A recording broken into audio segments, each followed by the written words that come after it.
Ja, herzlich willkommen zurück hier ins Horst Voilà, Live Studio rebonjour. zu unserem zweiten Tag bei Horst Live. Für alle, C'est la die deuxième neu dazugekommen sind, wir journée de haben an notre diesem événement Tag Orch Vorträge Live. im Merci Bereich beaucoup Düngung, d'être avec nous. Nährstoffeffizienz und Aujourd'hui, das on a Ganze auch donc in vier préparé un Sprachen. Das programme heißt, très wir varié können dans die 4 Inhalte in Deutsch, langues, Englisch, Russisch en und allemand, Französisch anglais, anbieten. russe et Ja, wie en in français. unserem Vortrag von Et gerade donc eben, tout wo à wir den l'heure, on Stickstoffmarkt a oder donc generell den Düngermarkt entendu, on beleuchtet a haben, donc wollen wir jetzt plusieurs natürlich choses sur le eine marché Etage d'engrais tiefer gehen, im azotés. wahrsten Sinne des Wortes. Wir wollen Maintenant, on in den va Boden donc reinschauen und aus einer vraiment aller wissenschaftlichen Perspektive encore uns plus en anschauen, détail was dans wir la denn matière tun können, et dass voir wir ein ce qu'on peut möglichst faire effizientes Wurzelsystem haben, pour dass wir Nährstoffe avoir donc möglichst effizient une aufnehmen können. croissance Und das ist racinaire sicher eine Mischung efficace aus pour einmal der pouvoir vraiment Pflanze an intégrer les sich, nutriments. sicher Donc auch c'est une combinaison dem einzelnen entre la Genotyp an sich, plante, aber donc le natürlich auch die génotype de la Frage, plante, mit welchen mais Nährstoffen kommen wir il daher, faut wo legen aussi wir se Nährstoffanteil poser la für den question à Boden savoir hin quels nutriments und wie können wir utiliser, das Ganze d'où où letztendlich est-ce que les optimieren. nutriments Wir haben uns euh, dazu als pénètrent Referenten dans le Herrn sol, Professor comment on Dr. peut donc Nikolaus le faire von de manière Viren efficace. On a eingeladen. invité Herr le von Viren ist professeur Institutsleiter Nikolaus für von Physiologie Viren, und Zellbiologie qui am travaille à IBK in l'Institut Gattersleben. À Seine Gattersleben Abteilung de génétique beschäftigt sich vor végétale et de allem recherche damit, sur les wie plantes Pflanzen cultivées, auf unterschiedliche directeur de Stressfaktoren l'Institut. reagieren und da in Et besonderer Weise donc auf fait beaucoup de Trockenheit recherches und sur Nährstoffmangel oder andersrum formuliert natürlich les auch, sujets wie man mit carence en gezielten nutriments, Nährstoffgaben sécheresse, eben et comment Wurzelsysteme on peut optimieren kann. Die optimiser les Erkenntnisse aus systèmes der Forschung racinaires en gehen natürlich utilisant auch des rein, um zu nutriments. sagen, wie können wir in der Züchtung weiterkommen Comment oder on jetzt in peut unserem Fall, aussi wie transférer können wir ces denn connaissances à technisch la auch sélection des Nährstoffe plantes, à la in Bereiche culture, des comment Bodens bringen, wo sie on sinnvoll peut faire en sorte angelegt que les sind. nutriments Ja, wir haben den vont Vortrag im Vorfeld là où ils aufgezeichnet, sont aber wir werden natürlich im nécessaires. Anschluss daran On va eine vous montrer une Live-Diskussion mit vidéo Herrn qui a été Viren haben, um einfach Ihre préenregistrée avec Fragen, donc die im Monsieur Chat kommen, beantworten zu Viren, können. mais Ich freue mich après jetzt auf vous avez einen la spannenden possibilité de Vortrag. poser des questions. Profitez bien de cette présentation. Bonjour, je m'appelle Nikolaus von Viren. Malheureusement, je suis le directeur du département biologie cellulaire à l'Institut Leibniz de génétique végétale et de recherche sur les plantes cultivées. Mon équipe donc, se penche sur la nutrition moléculaire des plantes, mais on s'intéresse aussi à la relation entre les nutriments et les racines. Il s'agit donc du système racinaire. Si on regarde ici deux variétés de blé de printemps qui viennent du même croisement, on voit qu'il y a des différences de la pousse, mais aussi différences des racines. À gauche, vous voyez que la biomasse des racines est plus élevée, mais à droite, vous voyez que le système racinaire est plus long. Donc, il ne faut pas seulement regarder la biomasse racinaire, mais aussi l'architecture racinaire. Et l'architecture racinaire, c'est donc la disposition spatiale de racines d'ordre différents. Et cette architecture dépend du génotype d'un côté.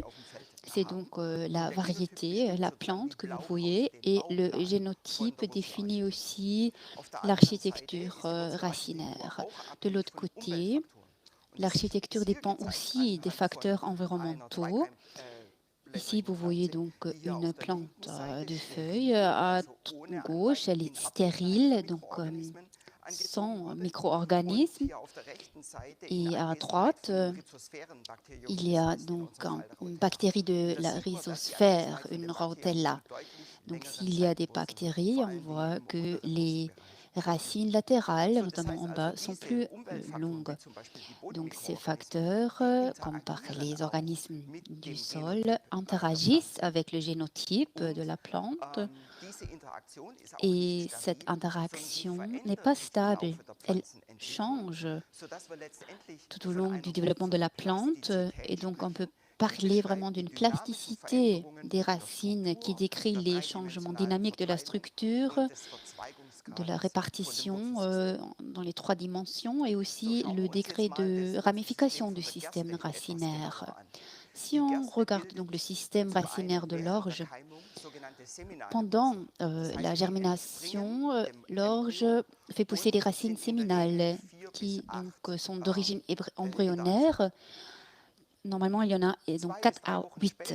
racines. 2-3 semaines plus tard, il y a aussi les racines nodales qui naissent à la base des tiges des pousses principales et latérales.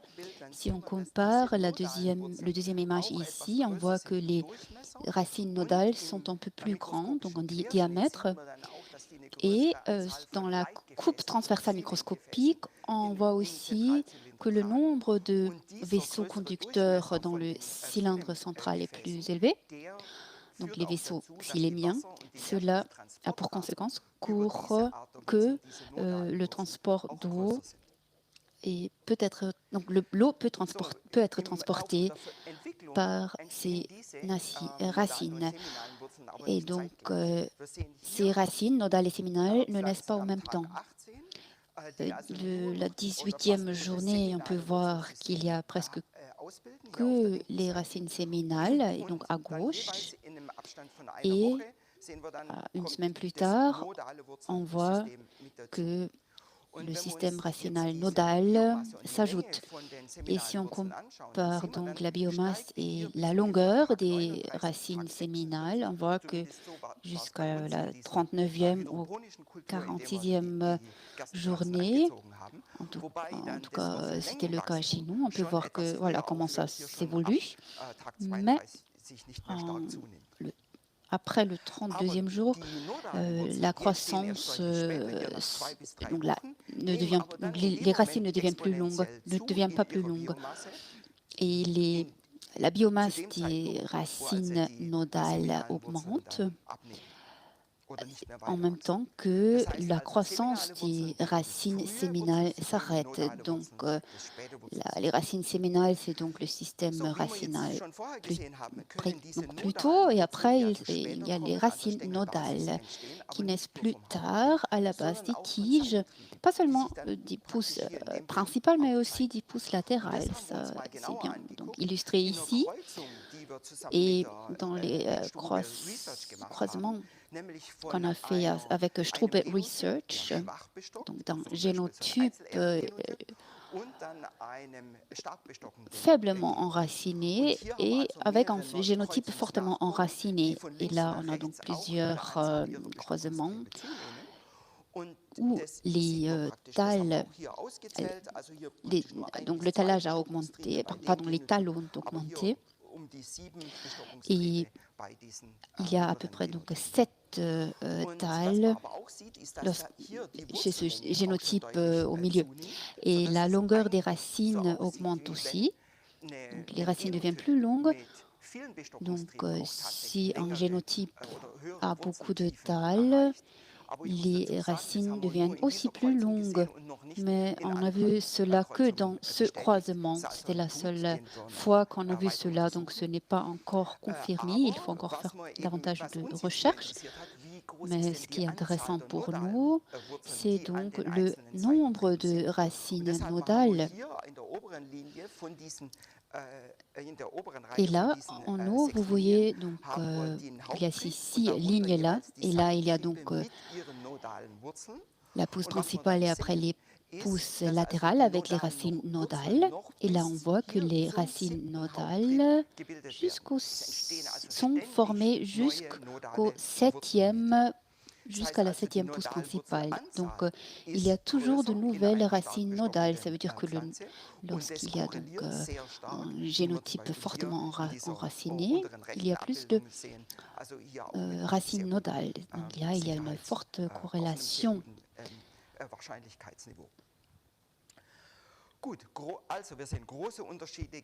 On voit donc qu'il y a de grandes différences entre les génotypes et aussi donc différences en ce qui concerne les racines nodales. Si on regarde maintenant 3 différents types d'orge qu'on a donc regardé dans des boîtes d'observation de racines, donc des rhizothrones, on voit que les racines poussent le long d'une vitre en plexiglas et on peut donc bien prendre photo des racines. Et on voit aussi une autre différence en ce qui concerne l'architecture racinaire. Il y a une différence de l'angle racinaire. Génotype 1, l'angle est plutôt plat et génotype 3, l'angle est beaucoup plus incliné. Et lorsque l'angle est plus incliné, la profondeur de la racine est aussi plus profonde. Donc là, les racines sont plus profondes. Donc, pourquoi est-ce qu'il y a cette différence? On a fait plusieurs recherches, plusieurs études en ce qui concerne l'efficacité du phosphate chez les fèves de soja aux États-Unis. Là, on a donc comparé les soja avec une haute efficacité où la part de phosphate est très élevée. Normalement, le phosphate se trouve dans les couches végétales, couches arables, plus superficielles, parce qu'il ne pénètre pas dans les couches plus profondes. L'azote est aussi minéralisé à partir de la substance organique, mais pénètre aussi dans les couches plus profondes du sol. Si on regarde donc ces fèves de soja efficaces, et si on regarde le système racinaire, on peut voir que le système racinaire est plus plat, donc l'angle est plus plat si l'efficacité est plus grande. Ça veut dire que le phosphore est donc vraiment localisé là, dans les couches plus superficielles. Cela veut dire que les racines avec un angle plus plat peuvent vraiment intégrer plus de phosphate. Donc, un système plat est bien, donc est corrélé à une efficacité en azote, du phosphate, pardon. Et ici, c'était un autre essai qui date de 1975, où on peut aussi donc voir que plusieurs racines séminales du l'orge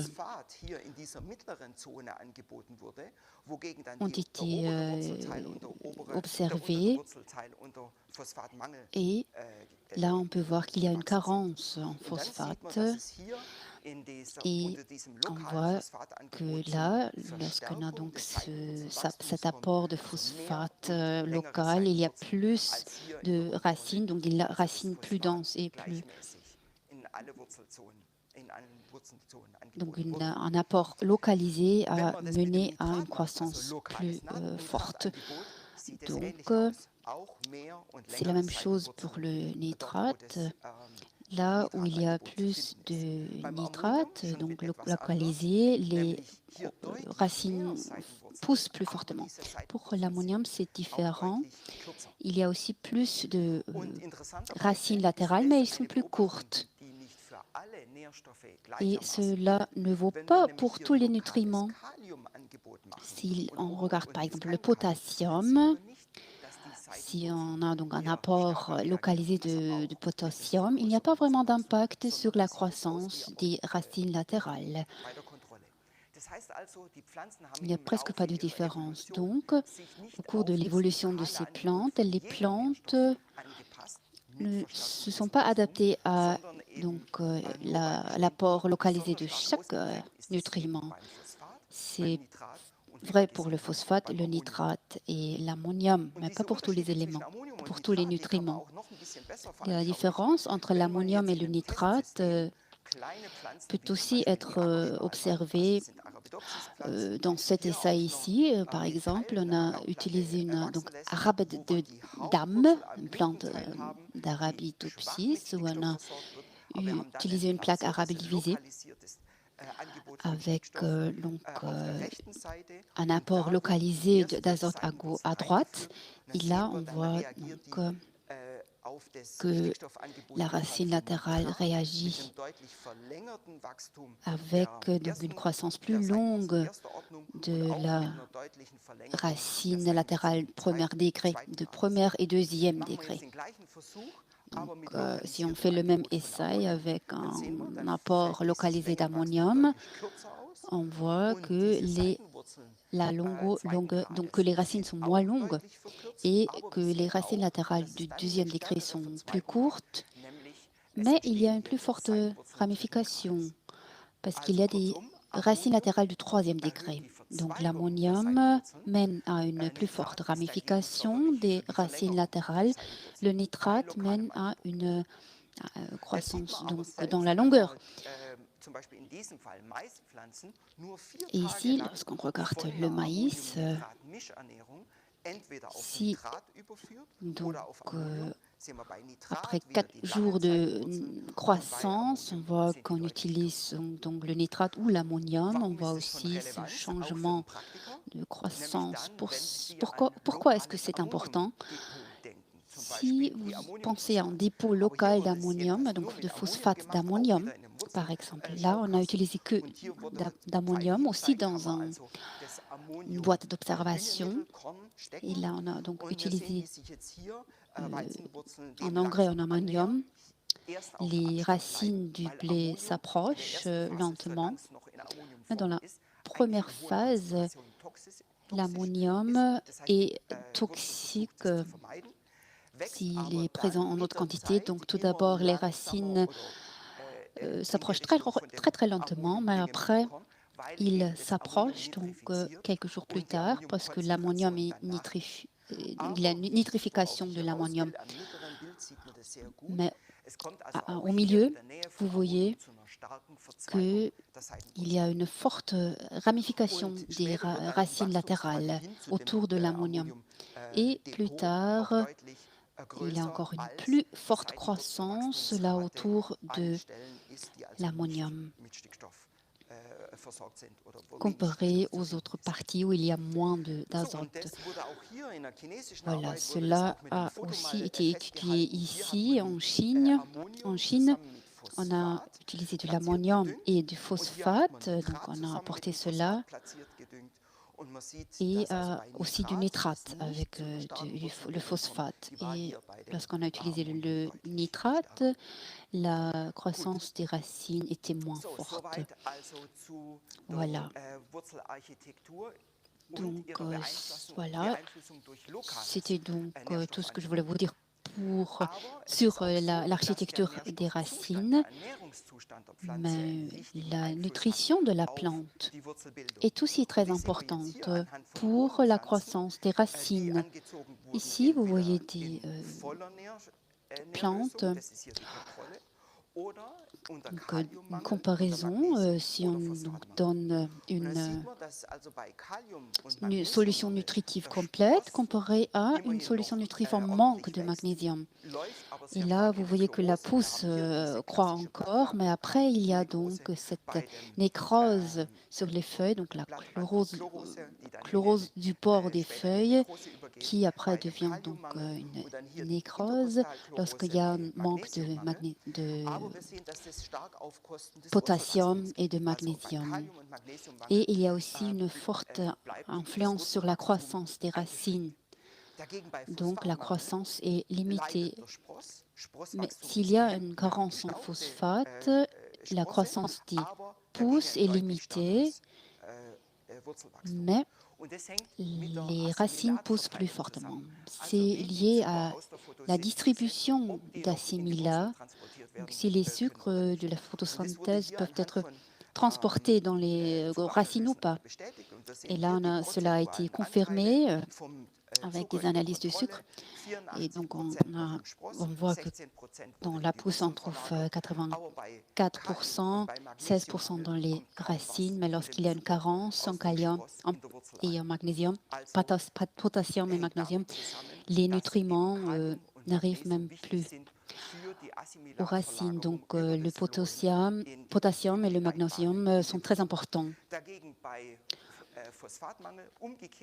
Lorsqu'il y a une carence en phosphate, la réaction est différente. Il y a plus de sucre dans les racines. C'est pour ça donc il y a une forte croissance de racines. Donc la nutrition a une forte influence sur la répartition de la biomasse dans la plante.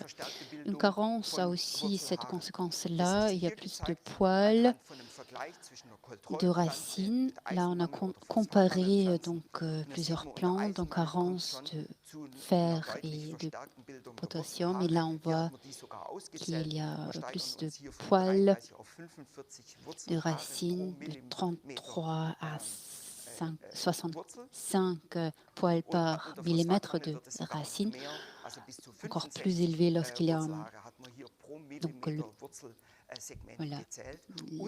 le nombre de poils est très élevé lorsqu'il y a une carence en phosphate. Ce qui est intéressant pour nous, c'est la réaction s'il y a une carence en azote, parce qu'il y a une nouvelle directive sur les engrais, donc on peut utiliser moins d'engrais, donc il y a souvent le risque de carence. Comment est-ce que les racines réagissent? Donc, normalement, il y a tout d'abord un plus grand nombre de racines latérales qui sont plus longues.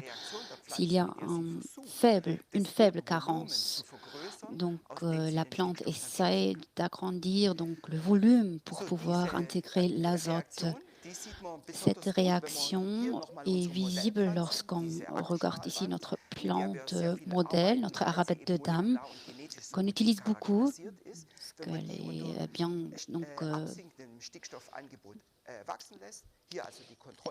pour ces essais. Donc à gauche, vous avez la plante de contrôle. Donc lorsqu'il y a une faible carence, la racine principale et latérale devient plus longue, et lorsque la carence augmente, les racines deviennent plus courtes. Qu'est-ce qu'on peut dire sur le plan génétique? Là, je vous donne un exemple de notre recherche. Ici, on a utilisé donc 200 génotypes d'arabette et on les plantait dans un sol où il y avait beaucoup d'azote et aussi dans un sol où il y avait moins d'azote. Donc, il y avait une carence d'azote. Et là, je vous montre donc le système racinaire de plusieurs lignes. À gauche, vous voyez donc qu'il y a une très faible réaction de ce génotype sur la carence en azote. À droite, vous voyez que les génotypes réagissent fortement sur la carence avec une racine principale et latérale qui devient plus longue. Il y a donc de grandes différences qu'il faut trouver parce qu'on veut à l'avenir utiliser des génotypes qui, même s'il n'y a pas beaucoup d'azote, sont capables d'intégrer l'azote qui se trouve dans le sol, aussi dans les couches plus profondes. Donc, si on a donc des génotypes différents qui montrent aussi différentes longueurs de racines, différents phénotypes, on peut associer cela à des marqueurs, avec des marqueurs, et après on peut donc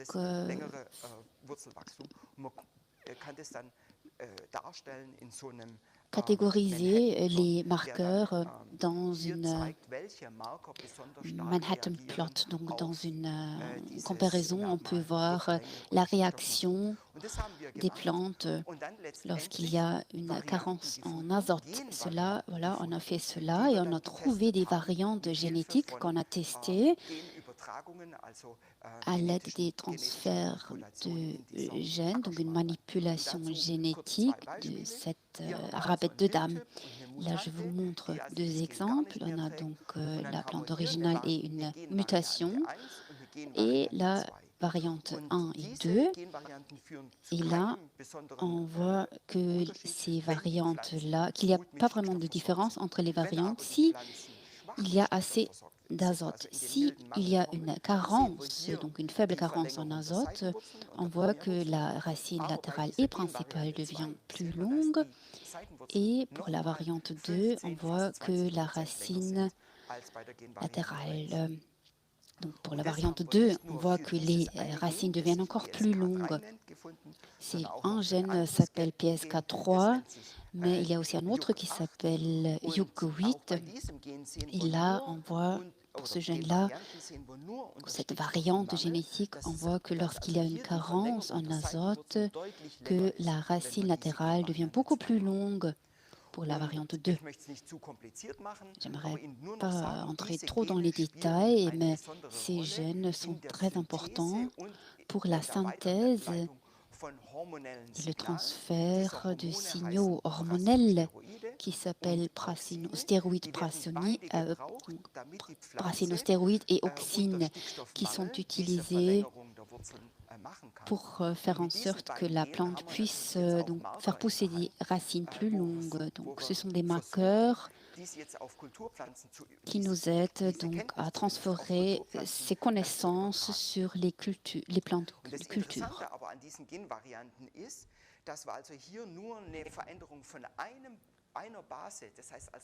Il y a donc juste le changement d'une seule base et il y a juste une modification d'une seule base parmi des milliards. Et donc, dans le cas de YUK8, ça correspond à 2 lettres, donc 2 bases. Et uniquement si on change ces 2 lettres, on a déjà des racines beaucoup plus longues. Maintenant, dans notre banque génétique, nous avons essayé de trouver de tels variants également dans l'orge, mais on ne trouve pas le même variant, mais pour le gène BSK3, on ne trouve que le variant faible. C'est-à-dire, grâce à la sélection, on ne peut rien faire, il faut un instrument différent, et ça, c'est donc CRISPR-Cas. Et on peut changer 1 ou 2 lettres en changeant le génome, et nous espérons avoir des racines plus longues de l'orge, même s'il y a une carence d'azote. Et maintenant, sur un ou deux transparents, j'aimerais bien vous montrer ce que fait notre institut. Nous avons la banque génétique la plus importante dans l'Union européenne, avec des semences de plus de 3000 variants de plantes de culture, et nous avons plus de 150 000 lignées différentes, et nous avons mis l'accent sur le blé et l'orge. Nous essayons de ne pas uniquement garder les semences, c'est-à-dire on les plante tous les 10 ans, tous les 15 ans, et on les stocke dans des cas, donc en cas de refroidissement, et de manière complètement sèche, mais nous mettons à disposition des données phénotypiques et des marqueurs, et vous avez la possibilité d'accéder à ces données grâce à Internet. C'est-à-dire, nous avons une banque de données numérisée qui est un centre de ressources pour la diversité génétique de plantes de culture. Essayons maintenant de plus en plus à faire des séquences des différents variants d'orge et de blé, et nous avons de différentes technologies de sélection, et nous essayons de prendre de lier, de faire ce qu'on appelle une phénotypisation, c'est-à-dire de lier certaines caractéristiques avec les plantes. Et je vous ai apporté un tout petit film que j'aimerais bien vous montrer, qui se présente comme suit. Alors ici, vous voyez notre institut, euh, c'est notre site, 10 hectares, et nous avons 90 hectares pour des essais. Ça, c'est le hall de culture de plantes qui vient d'être construit. C'est unique dans le monde entier. Nous avons 2 cabines. Dans ces cabines, il y a la phénotypisation. D'un côté, vous avez les racines, donc on a mis l'accent sur les racines. Vous voyez qu'il y a des tours qui passent entre les différents rangs. Dans ces rangs, vous voyez les rhizotrones, donc c'est une sorte de vitrine pour les racines des plantes, et ces vitrines sont mises dans les tours. On prend des photos et on fait un scan.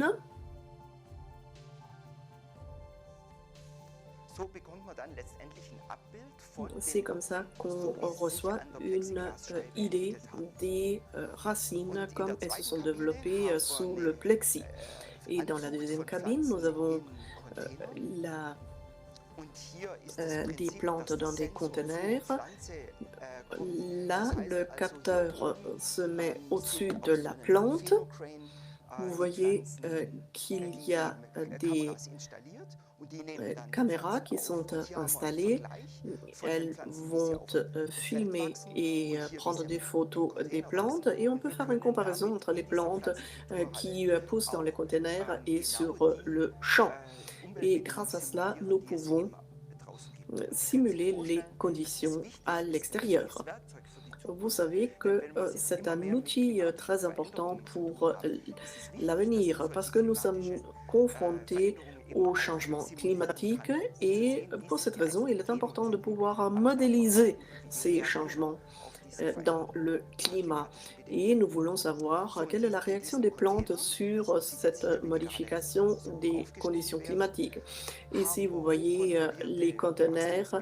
Nous avons des conditions hautement contrôlées, c'est-à-dire l'humidité dans le sol est mesurée grâce à des capteurs, la température est contrôlée, et de manière verticale, nous avons des tubes avec des caméras qui nous donnent la possibilité d'observer la croissance des racines. Voilà la phénotypisation. Mais comment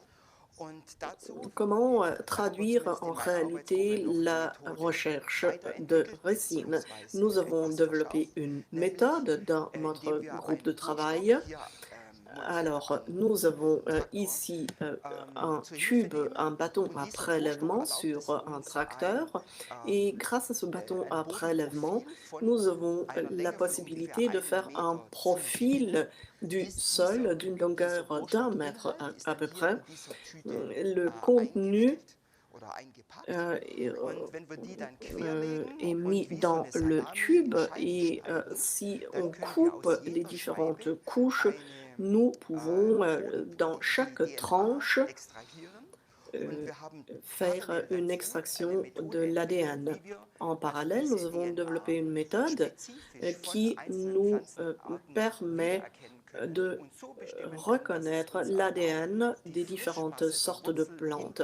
Et grâce à cela, nous pouvons quantifier la masse fraîche des racines dans ce segment de sol. Voilà le résultat. Vous voyez, nous avons 4 cultures intermédiaires, c'est-à-dire l'avoine, la moutarde, l'avoine rude, le trèfle d'Alexandrie, et nous avons la biomasse qui est répartie sur différentes couches de sol. Nous voyons que les racines peuvent être trouvées également dans jusqu'à 70 cm dans le sel. Nous voyons que Phacelia n'a a beaucoup de masse dans une couche moyenne et l'avoine rude est plutôt à la surface et le trèfle d'Alexandrie a très peu de masse de racines. Ce sont donc les culture intermédiaire et vous voyez que la masse s'est agrandie. Il y a donc une différence en ce qui concerne la formation des racines, mais également de la profondeur où on forme ces biomasses. Y a-t-il une conséquence sur l'intégration des nutriments? Nous avons collaboré avec des collègues d'Anor et ils ont déterminé le phosphate et le nitrate et nous voyons qu'avec la moutarde qui atteint également des couches plus profondes, qu'il y a un approvisionnement d'azote, avec pas beaucoup avec l'azote. Facilia, la même chose. Et l'avoine rude donc a atteint encore l'azote, mais le trèfle d'Alexandrie n'a pas atteint les profondeurs des couches profondes. C'est-à-dire, nous voyons une corrélation entre les racines et la teneur en azote, par exemple, et en phosphate. Quelle est la question? Alors, la question est quelle est la morphologie de la racine concernant le transfert de nitrate sur la culture suivante, la quantité d'azote fixée dans la pousse en haut et en bas, vous avez la quantité d'azote qui a été fixée dans la racine. Nous avons regardé cela dans 3 situations différentes et nous voyons qu'à Asendorf, en 2015, c'était à peu près 60 kg que la moutarde, l'avoine rude et la facilia ont été transférés et 200 avec facilia, avoine rude 100 et 45 donc pour la moutarde. Donc il y a une forte variation du transfert d'azote, mais ce n'est pas toujours comme ça. En Asendorf en 2016, c'était une année très sèche où il y avait peu de formation de racines, c'est-à-dire le transfert d'azote était beaucoup plus important.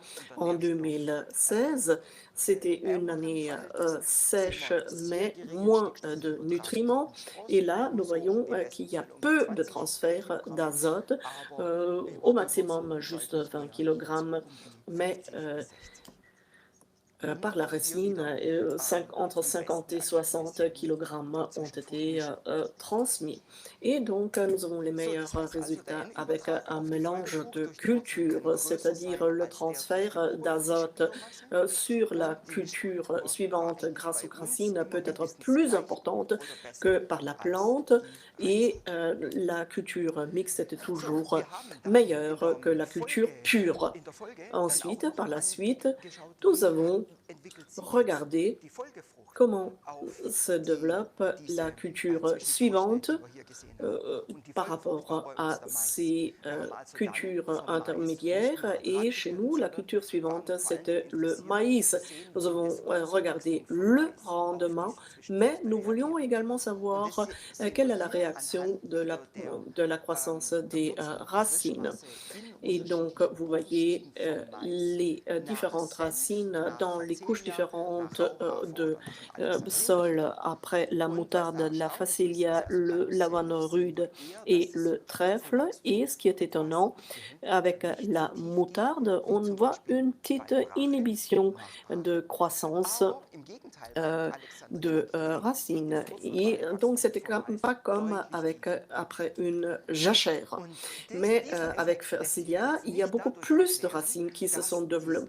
Cet effet ne peut pas être expliqué par le fait que les racines des cultures intermédiaire est préparé bien de manière physique le sol, mais il y a un effet qui n'est pas physique, mais c'est un effet plutôt chimique ou biologique.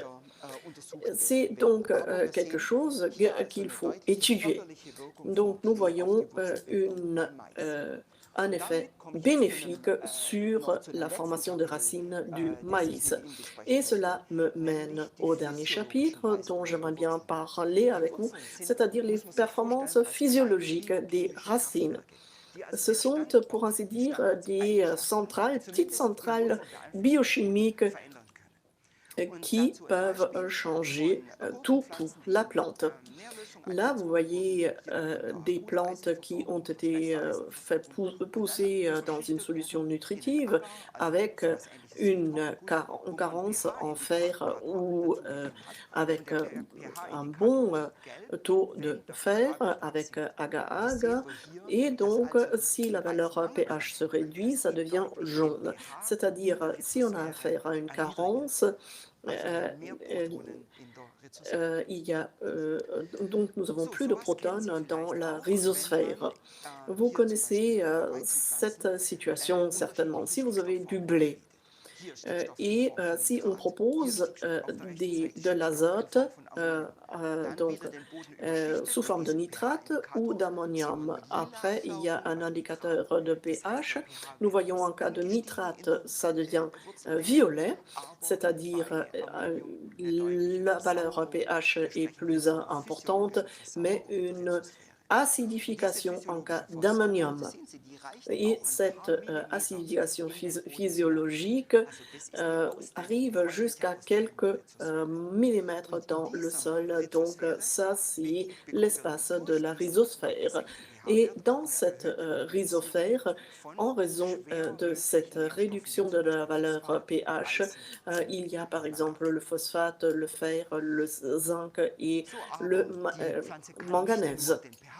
Mais la plante ne peut pas uniquement changer la valeur pH dans les racines, mais peut effectuer également des réactions chimiques. Ici, vous voyez des carences, une carence en fer, où la capacité de réduire le fer trivalent en fer bivalent, et cela on l'a montré, et ce fer bivalent peut être complexé et dans ce cas-là, ça devient rouge, ce qui est montré ici. Alors, ces plantes exposées à une carence de fer peuvent, dans leurs racines, plutôt à la pointe des racines, peuvent transformer un fer trivalent en fer bivalent. C'est-à-dire, il y a également des processus chimiques qui se passent dans les racines. Et en plus, ces processus que je vous ai montrés se passent à la superficie de la racine, mais il y a également des exsudations qui peuvent être fluorescentes.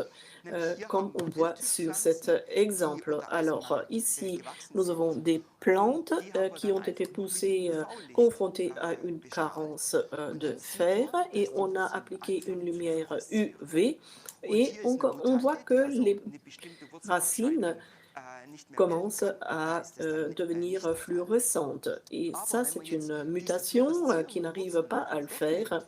Mais si on enlève les racines de ce médium agar, on voit qu'une partie reste dans le médium, ce qui signifie que les plantes ont donc fait une sécrétion de ces composés fluorescents.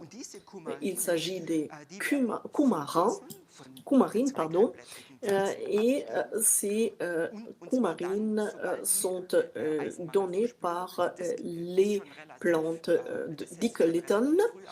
Et c'est quelque chose qui commence déjà à des valeurs de pH de 6, 6,5 jusqu'à 7. Là, ces processus se passent déjà, c'est-à-dire il y a une sécrétion des coumarines par la racine et ces coumarines ont la capacité de réduire le fer et trivalent ou fer bivalent, et cela donne la possibilité à la plante d'intégrer le fer.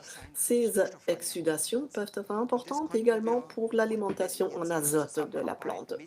Et grâce à une collaboration avec des collègues de l'Université de Bonn, on a pu montrer cela. C'est eux qui ont fait cette étude et ils ont regardé des mutations de maïs et identifié une mutation qui était sensible par rapport à une carence d'azote.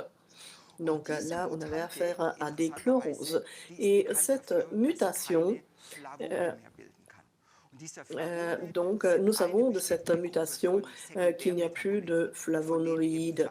Ce sont des métabolismes secondaires et ils ont fait un essai assez intéressant, c'est-à-dire ils ont analysé, ils ont changé la rhizosphère, alors le sol qui est influencé par la ricine, ils ont changé entre la mutation et la plante sauvage.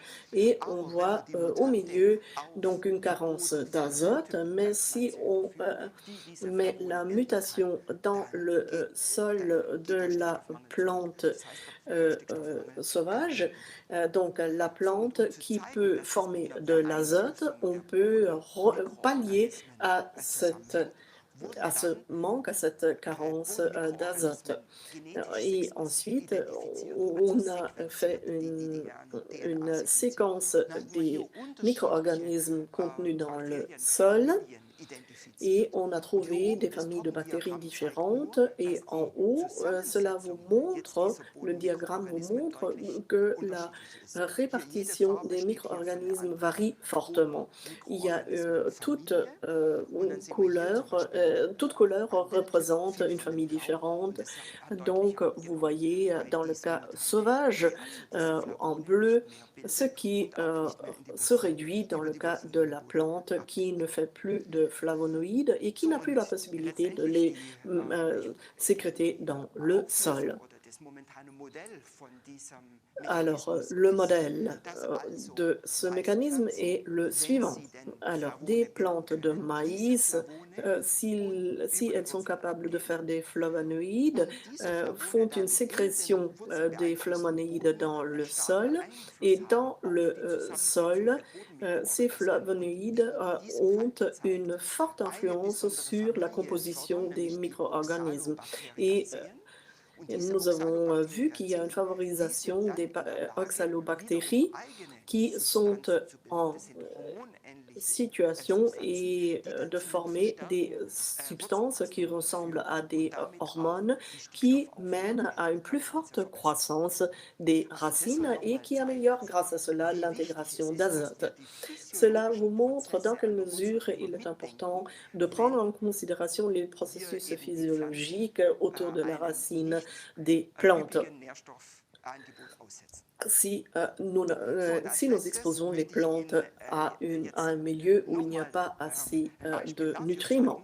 Et maintenant, j'aimerais bien vous donner un autre exemple où vous voyez qu'il est important de ne pas uniquement prendre en considération les micro-organismes, mais aussi les voisins, les autres plantes autour, parce que c'est comme ça que les plantes sont nées le long de l'évolution. Alors, les cultures mixtes, une étude venant de la Chine, effectuée pendant un laps de temps de 15 ans, on a cultivé le maïs, soit en culture pure, c'est la ligne rouge, ou en culture mixte, ça c'est la ligne bleue. Et on a mesuré le rendement et donc il y a des cultures mixtes avec les pois chiches ou des fèves ou le soja, et on voit de façon claire et nette que le rendement est plus élevé dans le cas d'une culture mixte.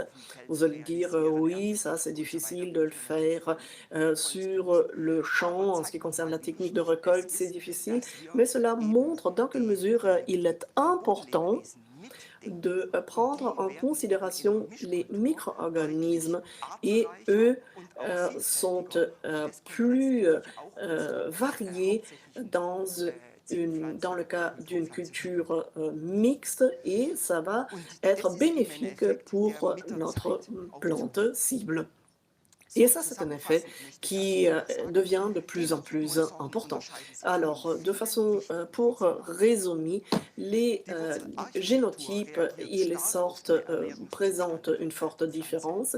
Les racines, l'architecture des racines réagit fortement en cas sur la nutration. Il y a un aménium, il y a beaucoup de racines latérales mais courtes. En cas de phosphate, on a des racines plus longues. Ensuite, nous avons vu qu'une combinaison entre les cultures intermédiaires que favorise le transfert et l'intégration de l'azote sur la culture qui suit et nous avons vu que certaines sécrétions de racines changent la composition et améliorent la composition des micro-organismes, alors le microbéon, et ont un effet bénéfique sur la croissance des plantes. À quoi est dû l'effet positif des cultures mixtes et des cultures intermédiaires. Et les sortes et les génotypes présentent de fortes différences en ce qui concerne les racines, c'est-à-dire il faudrait mettre l'accent sur la sélection ou sur l'amélioration des racines grâce à la sélection et on peut profiter des méthodes comme les ciseaux génétiques, CRISPR-Cas, dont on a entendu déjà beaucoup.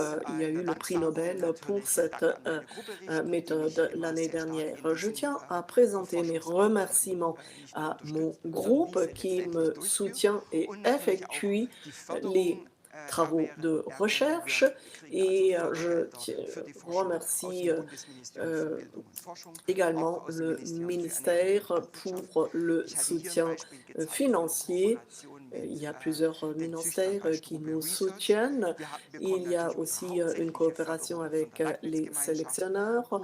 C'est la communauté Leibniz qui nous donne la plus grande partie de nos subsides, mais aussi la Deutsche Forschungsgemeinschaft. C'est aussi la Forschungsgemeinde qui nous soutient.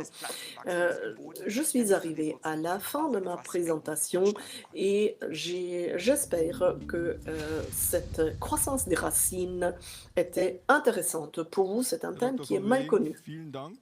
Monsieur le docteur von Viren, merci beaucoup pour cette présentation très intéressante.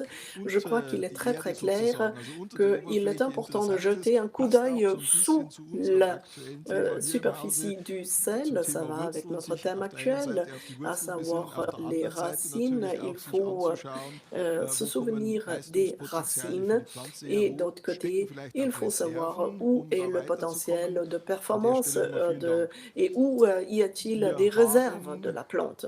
Merci beaucoup pour cette présentation. Il y a quelques questions venant du chat et merci beaucoup d'être avec nous en direct pour que nous puissions expliquer et donner des réponses aux questions. Première question. L'orge, vous avez montré qu'il y a plus de racines nodales si une plante est en bon état.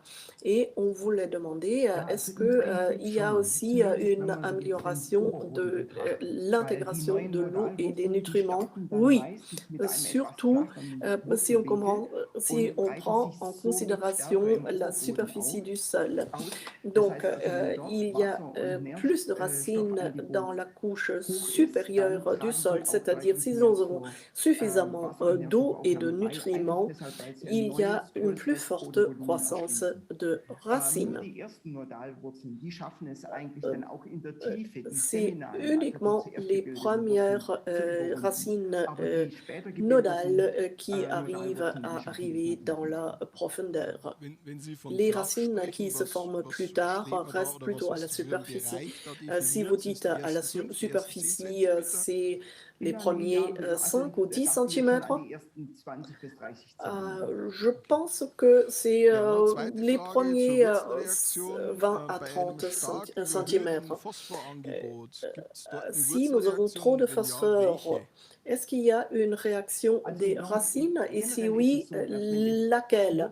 Alors, en ce moment, s'il y a beaucoup de phosphate, trop de phosphate, il y a une réduction de la croissance des racines latérales et profondes. Mais si l'offre est optimale, il y a donc une prolongation des racines qui est fortement exprimée, qui l'offre en phosphate est locale.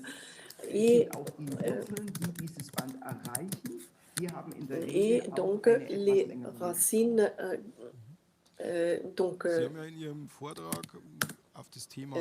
poussent plus fortement. Et vous avez parlé de la sélection et maintenant, il y a un nouveau gouvernement en Allemagne. Pensez-vous que grâce à des méthodes comme CRISPR-Cas, on peut déclencher une nouvelle discussion? Qu'est-ce que vous pensez? Je l'espère, bien sûr. C'est par exemple la Cour européenne a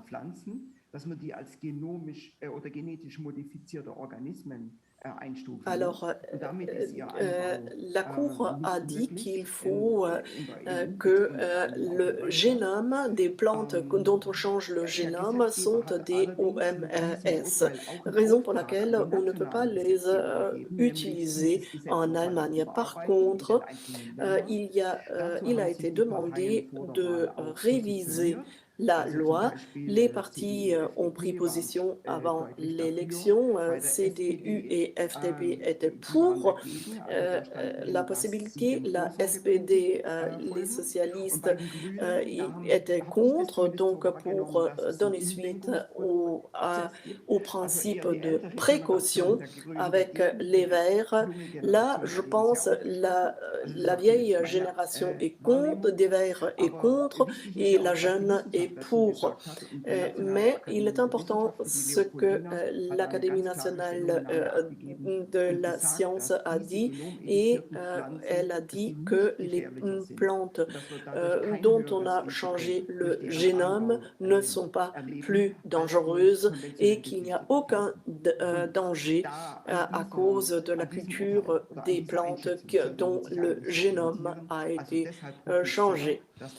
C'est la raison pour laquelle j'espère vraiment qu'il y a vraiment maintenant une révision de la loi, c'est-à-dire on pourra réduire également le laps de temps de la sélection.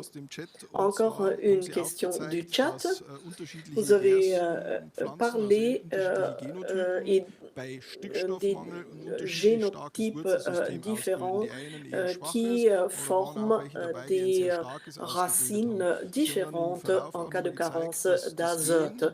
Et vous avez montré également que le gène responsable pour cela a été isolé et en principe, on aurait la possibilité de profiter de telles informations. Combien de temps faut-il pour traduire cela en pratique? Si on le fait de manière conventionnelle, ça va durer 10 ans. Cela signifie qu'il faut trouver les bons génotypes qu'il faut croiser, c'est-à-dire il faut avoir des génotypes qui sont contrastants. Ça, c'était le cas de l'exemple. Ce n'est pas le cas de l'orge. Jusqu'à maintenant, on n'a pas trouvé ce gène. Pour cette raison, dans le cadre de cet exemple, on ne peut faire que l'édition du génome. Mais si on fait une sélection grâce à cela, il y a des allèles différents. Il faut avoir les marqueurs et il faut voir les descendants et il faut voir quelle est la lignée des décédants qui présentent le variant bénéfique. Et après, il faut avoir recours à cette lignée.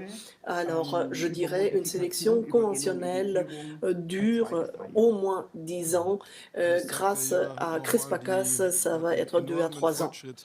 Cela montre le progrès qu'on pourrait obtenir et dans quelle mesure on pourrait accélérer cela. Monsieur le docteur Virène, nous sommes malheureusement déjà arrivés à la fin de cette discussion. Vous savez qu'il y a des questions nombreuses. Le thème était très intéressant pour notre public. Vous avez mis dans le noir. Merci beaucoup pour votre disponibilité et merci beaucoup pour vos informations riches. C'était un plaisir pour moi. Merci beaucoup.